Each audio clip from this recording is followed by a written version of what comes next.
Welcome, everyone, to the 30-minute Midas Touch from beautiful Dyersburg, Tennessee at the Herb Welsh WrestlePlex. Now, here is, pound for pound and inch for inch, the best of the best in professional wrestling today. A wrestling genius worth his weight in gold. The Golden Boy, Greg Anthony.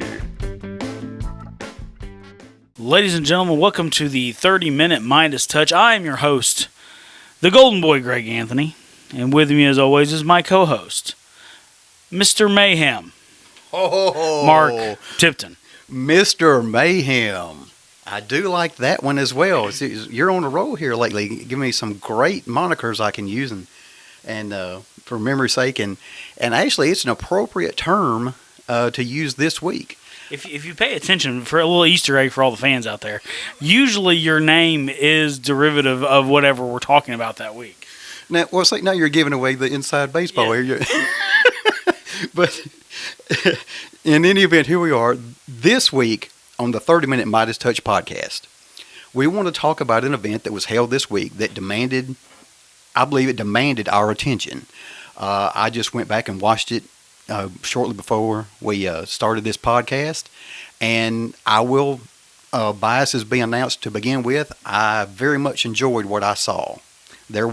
Nothing is flawless, but I overall really enjoyed the production. And what I'm stammering around without getting to is I want to talk this week about AEW's presentation of Blood and Guts. Yeah, Blood and Guts. I mean, I was intrigued. And like I said, I'm not a fan of AEW at all. I don't believe in their thought process. I don't believe in a lot of things they're doing. But you know what? When they said they were going to have this, basically War Games, they were going to have a War Games match. Okay, that piqued my interest. So let me tune in to see that. So and that's the name of the game, right? Getting people interested enough to go, man, I got to see that match, right? And they sold me, and I'm not an easy person to sell nowadays, especially when you burned me before. So, I was excited for the match, and I'll let you go ahead and kind of go through some stuff, and I'll throw in my 2 cents as needed.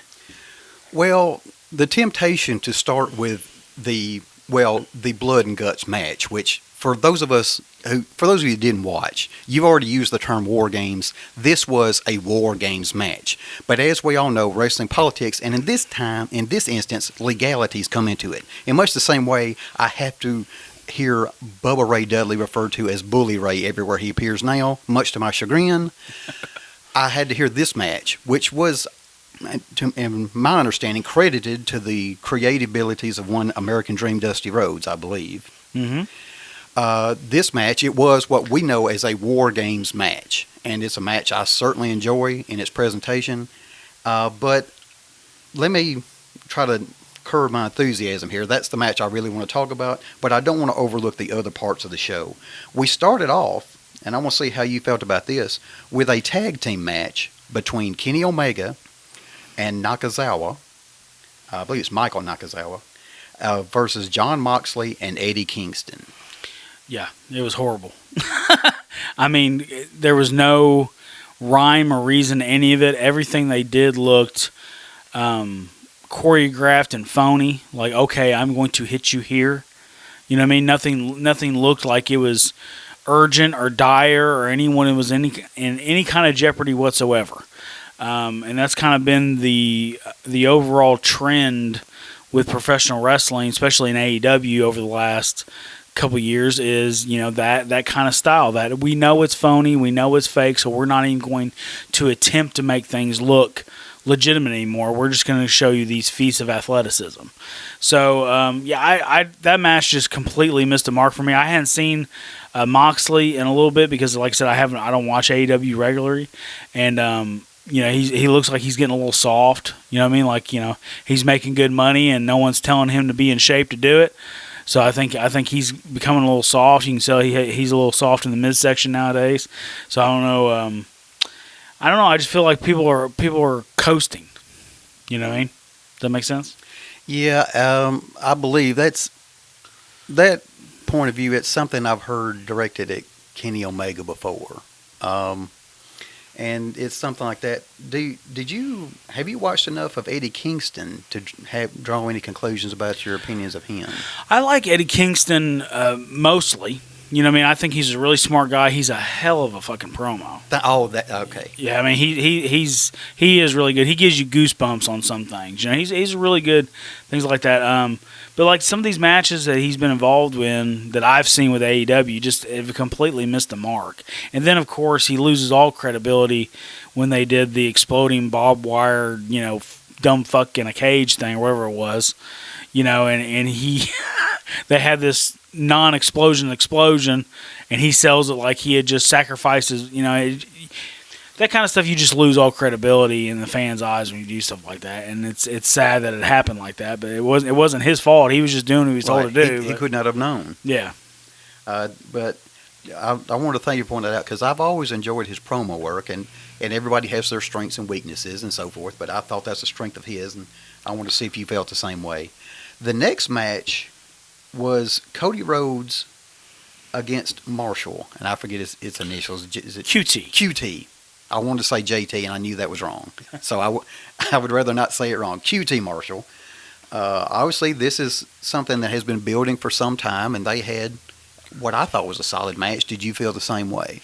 Yeah, I mean, they're both. I think QT Marshall is just a good utility guy. You know what I mean? He's not going to be your main event guy. He's not going to draw you, you know, millions of new viewers or anything like that, but he's going to give you a good, solid match most of the time. You know what I mean? Especially if he's in with someone that's already over. He's not going to be the guy that's over. He's going to be the guy that works with the guy that's over, if that makes sense. And this is kind of a prime example of that. You know, he's working with Cody, and I think they had a pretty good back and forth, you know, kind of match. Obviously, there was a hard way at the end, which was out of nowhere, you know, which actually added to the match when you think about it, you know, when Cody got the victory. But, I'm just – Cody, my problem with Cody Rhodes is, you know, I think that he had a huge opportunity to shift the business back in our direction, the direction that we believe is the best direction for professional wrestling, the realistic, sports-based, reality-based, you know, old school, gritty kind of professional wrestling, like his father tried to produce. And I feel like he's just thrown in the towel, said, well, we can't do that anymore. Let's just do as much phony, baloney bullshit as we can. So, and of course, his stuff isn't like that. You know what I mean? But, like, it's his influence on the rest of the show. So. All right. Well, I actually want to see if you had any opinion. There was a interview segment, which I don't know if this caught your attention, but Ethan Page and Scorpio Sky were doing an interview in the bleacher section, essentially. And they were attacked by Darby Allin, as in the aftermath of an attack the previous week, that culminated with Darby Allin being thrown down a set of concrete steps. Did you watch that segment or have any opinion on it? Yeah, I mean, Darby Allin, I understand his curb appeal. You understand? Like, I understand, you know, he's a good-looking young kid. You know, he wears a face paint. You know, some of these people are going to connect with that. I understand that completely. I do not believe in his style at all, this car crash, kamikaze style. You know what I mean? That it only has a certain number of years.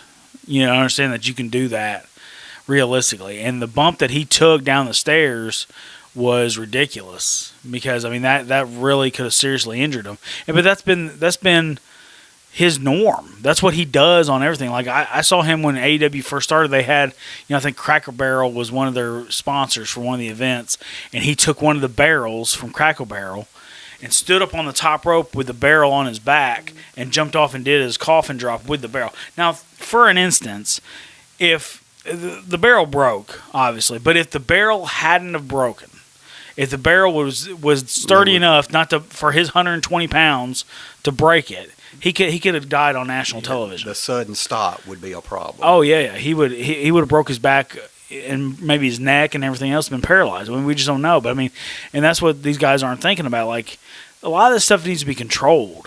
You understand? Like, I don't want to see anybody do that. There's been guys that do stuff on our shows that I go, listen, that was great, I loved it, but don't do it again, because I don't want I don't want anyone to ever get injured in that light for something that we could have avoided like that.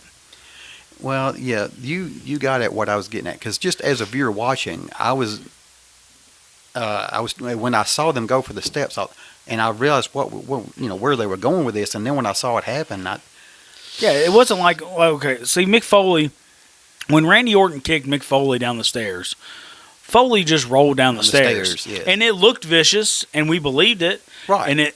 But Mick was fine. You understand? Right. But this one, they chunked him down the stairs, and he tumbled. He took like a roll bump and came up on his feet, and then bumped again. You see what I'm saying? It was on the landing. Yes. Yeah, it was ridiculous. So there's no reason for that kind of shit. It doesn't matter how good you do something. If you can't wrestle the next day, then what's the point?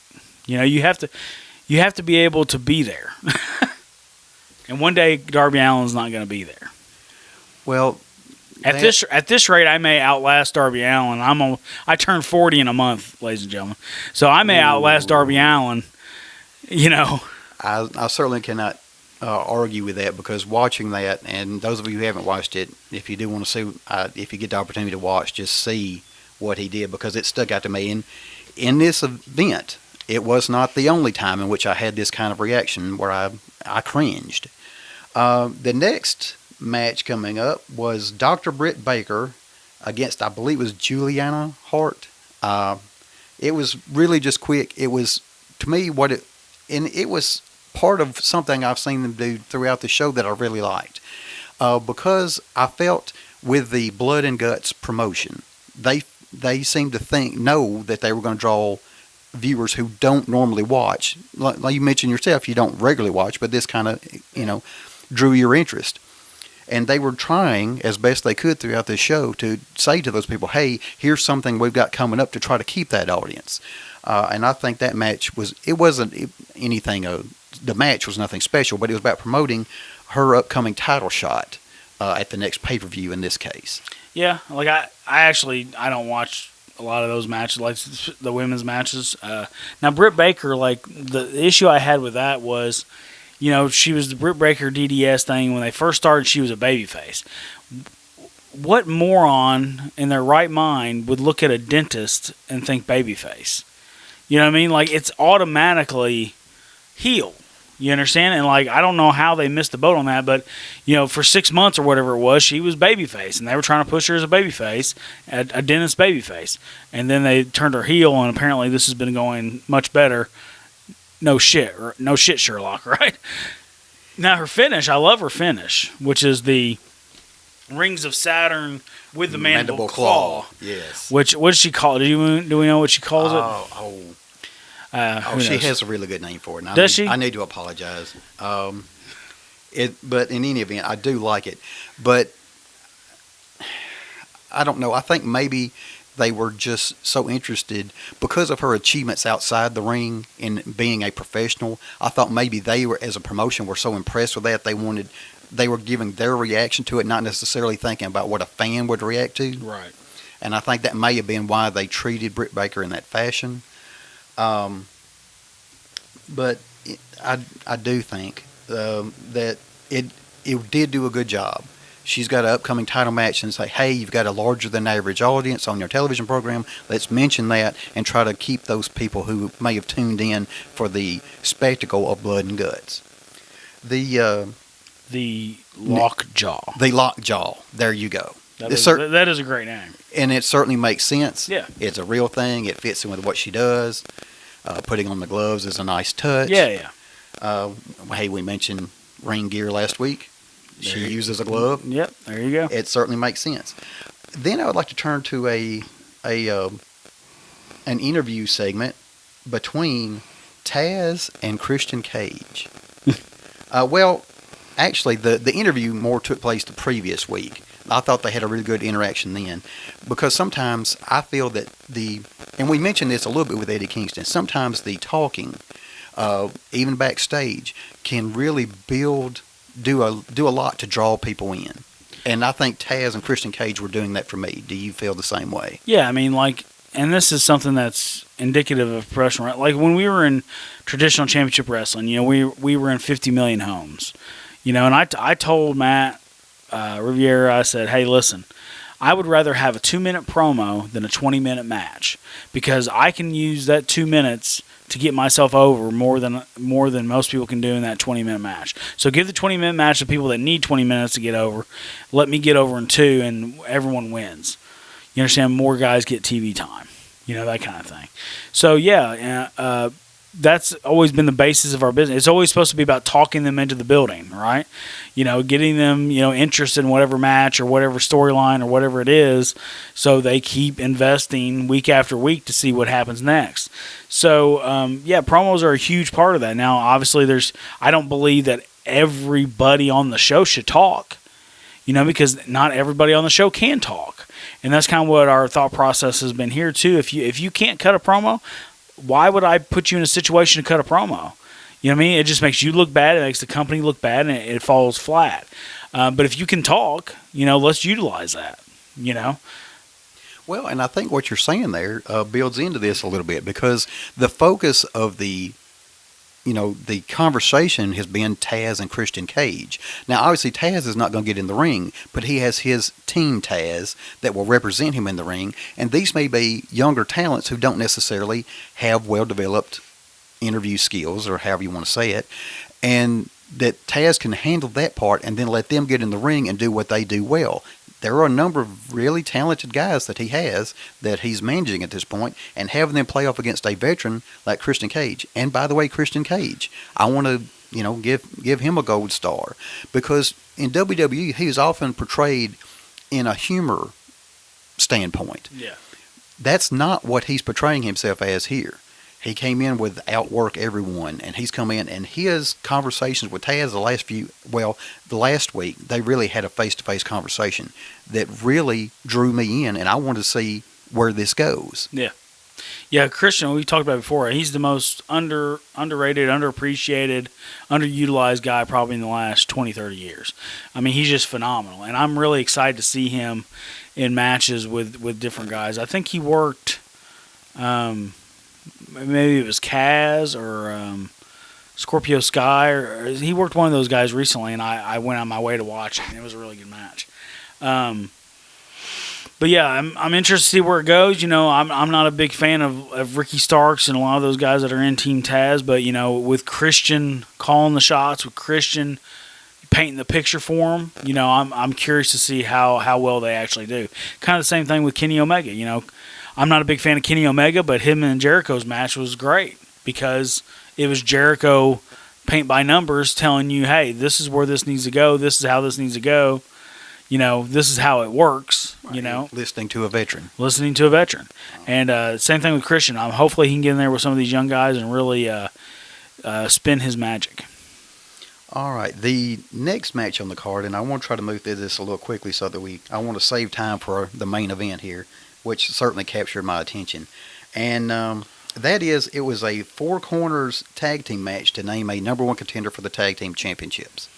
This was the Jurassic Express, the Varsity Blondes, SCU, and the Acclaimed.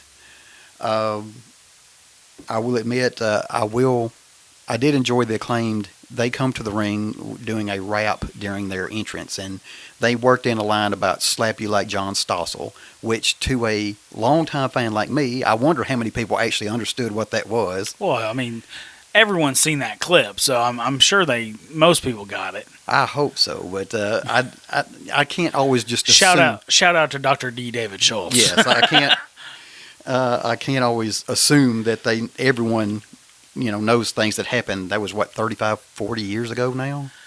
Yeah, 40, close to 40, 38. Something in that neighborhood. It was, although it was known well at the time. But do you have an opinion on matches with this many contestants? A 4-way tag team match. That's a lot of moving parts. Yeah, I didn't watch this match either just because I was trying to get to the main thing. But, usually, like you said, those 4-man, 4-team tags usually end up in a clusterfuck, and is very easily can go that route. So, but as long as people put things together and still tell the story, I think it's it's a doable thing. I think the best part, I think, correct me if I'm wrong, but didn't Brian Pillman Jr. didn't he come out in the Bengals gear like his dad and that kind of tribute to his dad. Yes, he did, and it was mentioned, I believe, by JR that was the case. That's awesome. Yeah, I enjoyed that. I love stuff like that, obviously, with throwbacks and things like that. And another Easter egg, as people would say. But I don't know. I didn't see the match. I like we talked about with Jurassic Express. The big guy. He was on a reality show, correct? And he was in developmental for a little bit. And, yes, that is my understanding. Yeah, but he's in a mask. It's like the one guy that could give them any kind of.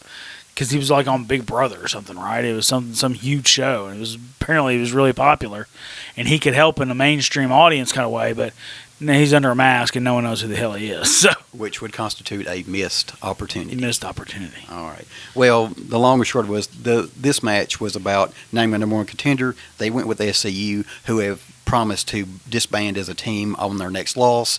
This match put them in a title shot against the Young Bucks, which is next week.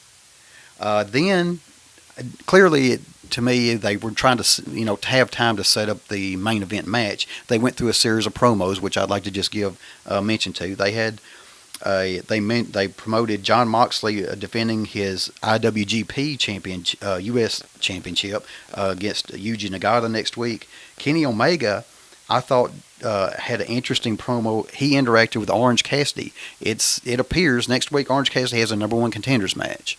And it looks to me like they're building an Orange Cassidy versus Kenny Omega match. And I thought Omega did a good job of really getting the crowd behind Orange. As Tony Schiavone would say, that'll put butts in the seats. Yeah. If that is the direction they're going, then I believe that match would be taking place at a pay-per-view, I hate both those guys, obviously. So, I did not know if Orange Cassidy is ready for that position yet, but if that's the direction they go. Here's the problem with Orange Cassidy. We'll get to this quick, that way we can go ahead into the blood and guts stuff. But with Orange Cassidy, his whole sloth style / I don't have a care in the world, nonchalant kind of thing. Nonchalant is one of the worst things in professional wrestling. Because if you don't care about the match or you don't care about what's going on, then why should anyone else? It doesn't make you seem cool. It makes you seem aloof. You know what I mean?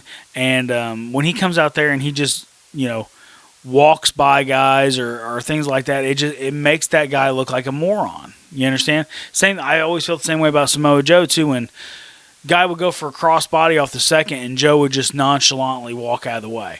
Like, if you can just nonchalantly walk out of the way like that, then how good was that guy's crossbody? You should be diving out of the way. Oh, shit, here it comes. So you barely escaped by the skin of your teeth. But, Orange Cassidy stuff, obviously, I'm not a fan of. I think that comes as absolutely no surprise to anyone here. But and the fact that they're here they're building, they've actually got some steam with Omega being the AEW champion, the Impact champion, the AAA champion, and the TNA champion technically. Yeah, technically. So they got some steam with that, and to put him in a program with Orange Cassidy, to me it diminishes every bit of it. And then it goes back to the fact of these are supposed to be heavyweight titles. Orange Cassidy's 170 pounds. Right. You know what I mean? And that's one of my big gripes in wrestling days. If you're going to be a heavyweight champion, let's actually be heavyweight champions. Let's actually give that credibility back. All right. Well, that number one contenders match is next week, but we'll leave it alone. They did also insert a segment for Miro, trying to make him more of a monster, which I certainly approve of, and I suspect you do the same. But the long and short is, we want to get to the main event, the blood and guts match. I suppose, since we've talked about ring gear, both teams came out in sort of uniforms, so to speak, as a team sport, so to speak. The Inner Circle appeared in kind of prison jumpsuits, and the Pinnacle all came out with very solid white outfits, which I thought was interesting, particularly given the match they were about to have. Did you have any quick comment on that? What was I saying again? About the way they dress, the kind of the team uniform. Yeah, I like. Do you think that plays into it well? Yeah, I like that a lot. It was like that way you saw. If you never, and that's a good thing. If you had never seen AEW before, this is the first time you had ever tuned in your life, and you didn't necessarily know who was part of the Inner Circle and who was part of Pinnacle. You know what I mean? Like, that set it apart for you right there. Like, these guys are all in white. These guys are all in the jumpsuits. I know who's on what team now. So yeah, I think that was a very smart idea. I like that. I liked a lot of things about this match. All right. I guess I want to nitpick here. In the early going of the match, Dax Harwood executed a very good spine buster. He was clearly playing, for those of us long-term War Games fans, he was playing the Arn Anderson role. Absolutely. There was no doubt that's what he was doing. He executed a spine buster and went for a pin in the opening moments of the match. Now, it is mentioned on air before the match that no pinfall or submission can take place until everyone has entered the ring. Do you think it's doing something like that to kind of, does it emphasize the rules and the different aspect of this match, or does it make him look like he was ill prepared for the match he was in? No. I think it emphasizes the rules and the fact that, well, a lot of what wrestling is supposed to be organic and natural. Muscle memory. You know what I mean? So, like, in a match, you would spine buster somebody, you would go for a pin. Naturally go for a pin. So, like, that's what he did in this, and then he realizes, he puts it over, like, no pins. You know what I mean? Like, he realizes as he does it. So, yeah, it's one of those things where I think it enhances everything. All right. I suppose very quickly, I mentioned about times I cringed. Obviously, this match was going to have some of those moments. I wanted to just see if you had any opinions on these.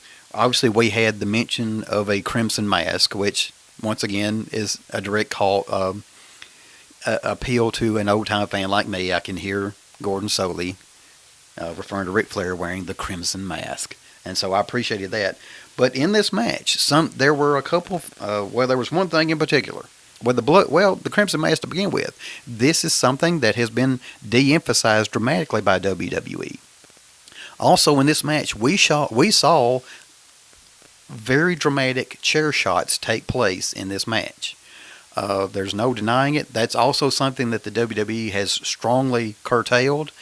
And as I watch this, A, do you kind of approve of these measures? And B, do you think this was an opportunity for AEW to differentiate themselves from WWE? Yeah, I mean, that's what you want to do. I mean, if WWE is going to say, hey, we're not going to get any color, then yeah, the other company should go, well, let's get color. You know what I mean? Let's show them blood and guts. You know what I mean? So yeah, that's definitely something that they need to be utilizing. The chair shots, obviously I started in 2000, and chair shots were a big deal. Then, ECW, unprotected chair shots. I mean, just really violent kind of things. And I think with everything we've learned about CTE and all that kind of stuff, I really don't feel the necessary need for unprotected, dangerous chair shots anymore. If someone gets their hand up, it still hurts either way. So, I mean, if someone gets their hand up to protect themselves, I'd like to see that a lot more than I do. Someone just get blasted in the Ken Shamrock style in the head. Yeah, in the later part of the match, for those of you that go back and watch it, there was one that particularly stood out to me. It was Wardlow, I believe, was on the receiving end of a shot from Sammy Guevara, which really made me cringe, and I hope they had no ill effects from that. One other aspect that I noticed is during the match, something that stood out. The way they built their cage, by the way, for those of you who have not watched it, for this match, it's two wrestling rings placed side by side with a cage completely encasing both rings, and this one had a top on it. War Games matches don't always have a top, but this one did. And War Games matches are always supposed to have the top. Oh, okay. But like WWE was the one that they haven't been using the top. Okay. So, and that was kind of because they wanted people to do shit off the top of the cage. Okay. You understand? But like in the original War Games stuff, it was always the top. That was the whole thing. Like no escape, no surrender. Okay. All right. Well, thank you for that. But one of the things I noticed is at the ends of the rings, they had something between the ring and the cage. However, on the long side, there was space between the cage and the ring, and there were a couple of instances in which guys ended up falling between the ring and the cage, which stood out to me as a very questionable thing to happen. Yeah, and here's part of the problem too is that okay, we haven't talked about it yet, but like the first half of the show before this blood and guts match, the first half of the show was actually taped. You know what I mean? And they showed the tape to the live crowd. So the only match that they saw live was the blood and guts match, right?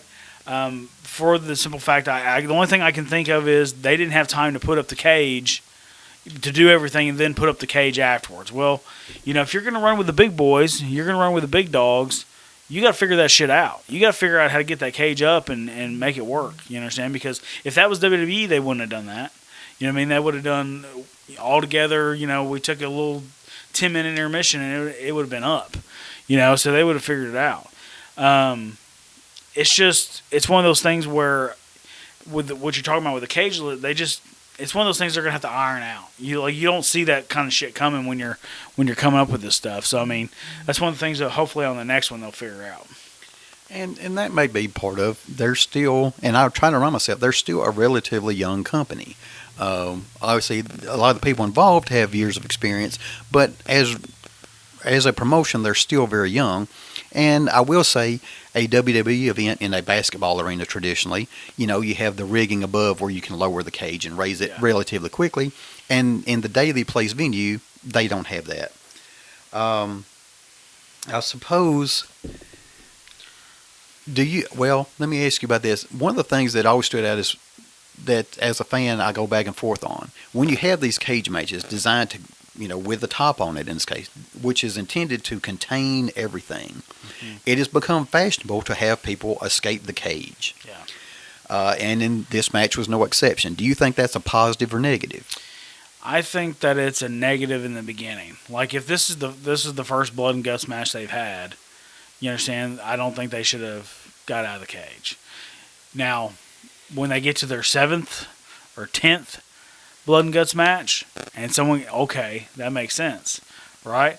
But being at the first one, I wasn't a fan of them, because that's the whole point of cage matches were always to either keep people in or keep people out, and that's what we've lost over the last 30, 40 years of psychology is that now we can just climb over the top of cages. You know what I mean? And basically, you're running away to win. In some of those situations. So I'm not a big fan of escaping the cage at all. All right, and that to me that was largely a WWE invention. It was something they always liked to do, and so it's kind of become expected. I guess what we have to talk about is the ending of this match. Now, the end of this match was that MJF has Jericho compromised on top of the cage. He threatens to throw Jericho from the top of the cage.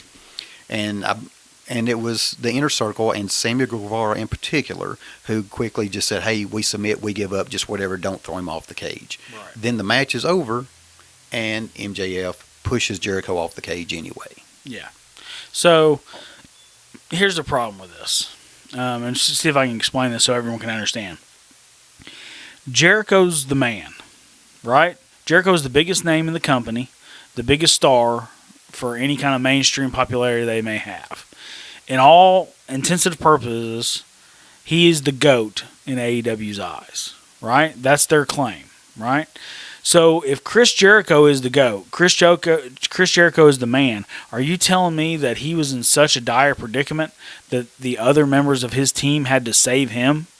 You know what I mean? Like, it doesn't fit the narrative. You understand? It would have much better been served for Sammy Guevara to been on top of the cage and Jericho quit for his team in an act of humility to save the young Guevara, the underdog babyface, and then go on to a program where he's trying to seek revenge for. Well, I suppose thinking this is a young guy with his whole career ahead of him, I don't want to see him. Right. But like it just doesn't, like, you wouldn't expect, like Rambo, for instance. You know what I mean? Rambo is, he's a tough guy and he's going to get his ass kicked a little bit, but he's not going to beg for mercy. You know what I mean? No one's going to save him like that. You understand? Like, there's a dynamic there. Like, if he's the top guy, you know what I mean? He has to be booked and treated and by everyone on the roster like a top guy. You know what I mean? And here we are in the fact that, you know, Jericho is MJF got the better of him on top of the cage, and he's in an underdog situation when he's not an underdog. He's one of the greatest of all times. You know what I mean? So, like, why is he in the underdog position? All right. I know time is short, but I almost want to play devil's advocate with you here. Okay. Could I say, and you can tell me if I'm way off here, could I say that, hey, we have Jericho, a guy with more matches behind him than he has ahead of him. Certainly very notable and well known, but we want to take this as an opportunity to get audience to view Sammy Guevara different. I don't think it was an accident that Sammy Guevara was the one who submitted. Right. He was the one who was in front of camera waving his arms. Maybe this is a situation where Guevara has been portrayed as a heel, a negative, and now we see him being sympathetic towards the veteran Jericho, who we all know and appreciate. I mean, even though he's portrayed as a heel, we all, those of us, a member of the audience, are, and I'm guilty of this myself, inclined to sing his entrance music as he comes in. We still although he's a heel, we still appreciate Chris Jericho because of the years that we have going back with him. And so seeing Sammy Guevara, who has been portrayed as heel, and someone that they see as a young man and they seem to feel has a future, have him show sympathy for Jericho so that we may feel different about him and get behind him going forward. Well, I think it would have served Sammy Guevara more to be on top of the cage, too. You know what I mean? He would have got more sympathy. That's what you want for an underdog babyface like that. You want sympathy, right? So, yeah, it would have made more sense for him to be up top and him get thrown off and everybody, oh, shit, like you just said, that he has his whole career ahead of him. What the hell happened? You know, that kind of thing. And then Jericho gets to show that he's not this cutthroat, you know, kind of guy by you know, oh, no, don't throw him off.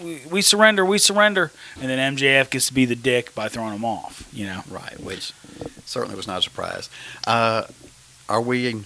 Oh, yeah, we're way past We're time. way past. This may be the longest show ever. Okay, did you want to make any mention to the actual appearance of Jericho falling through the stage, so to speak? Yeah, and that's one of the things, too. Like, if you're going to do something like that, obviously we want to protect everybody. You know, we don't want anyone to get seriously injured doing any of this kind of stuff. With that being said, though, you still have to protect the suspension of disbelief.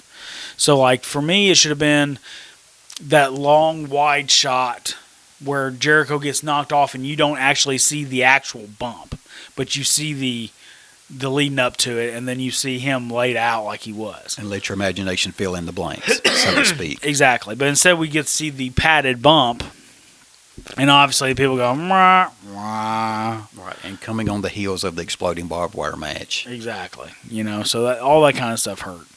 Like I said, we're way past time. We're never going to be exactly on 30 minutes, but we're going to stay in the 30s for sure. For myself, the Golden Boy Greg Anthony, and my co-host, the, what was it today? Mr. Mayhem, I believe. Mr. Mayhem, Mark Tipton. Thank you. I like that one. Thank you, and goodbye.